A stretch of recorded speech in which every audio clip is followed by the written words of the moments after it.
Hello and welcome to the CapEx Chat. My name is Daniel Lindén and I'm here with my colleague and friend Fredrik Weissenrieder. Thank you, Daniel. This topic is about how you make sure that you allocate capital correctly in a large integrated company and the importance of using market prices to sort of make sure that the layers are being viewed at in the right way.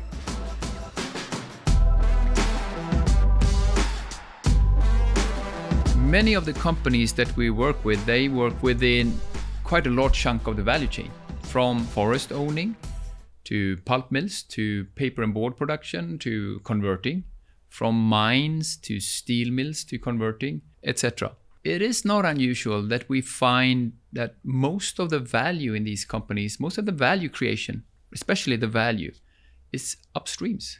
It's close to the source of the raw material. Exactly, but sometimes it isn't illustrated in that way in the financial reporting in the company. In those cases, they may not be using market prices in each layer, which is so important to understand where a company actually is competitive, where a company is actually making its money, and so on.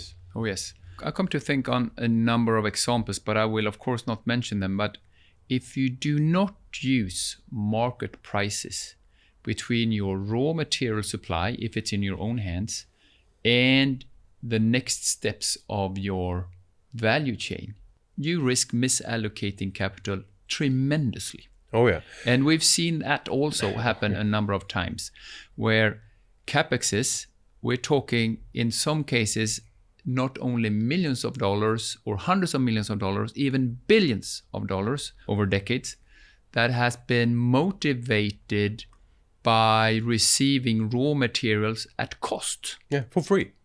Almost for free. Yeah. So somebody might think, well, does that really matter? I mean, we're one company and so on and so on. Yeah, it matters enormously, because if you have misunderstood where you are creating your value, where you are competitive, you will be allocating capital in the wrong way. You won't be able to, for instance, understand in which layer should we be long or short, where should we be improving to catch up with the competitors. And most importantly, where should you, I think that's what you're saying, where should we continue to invest? Yeah. And where do we have a need to maybe withdraw or think about in the long run to get out of? Yeah, this is the difference between succeeding and not succeeding with an integrated company. To understand this. Very much so. I think that we had another pod that we were talking about technology change. It's not unusual that companies that we've been working with, their origin is from something very much upstreams, close to the raw material source.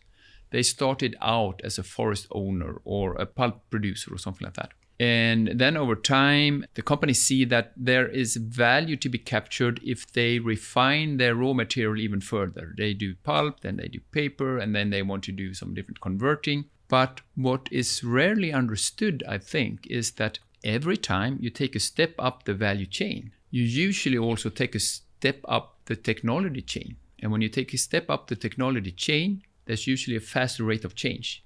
And that means you need to become a company that can act on decisions faster and faster and faster. Yeah.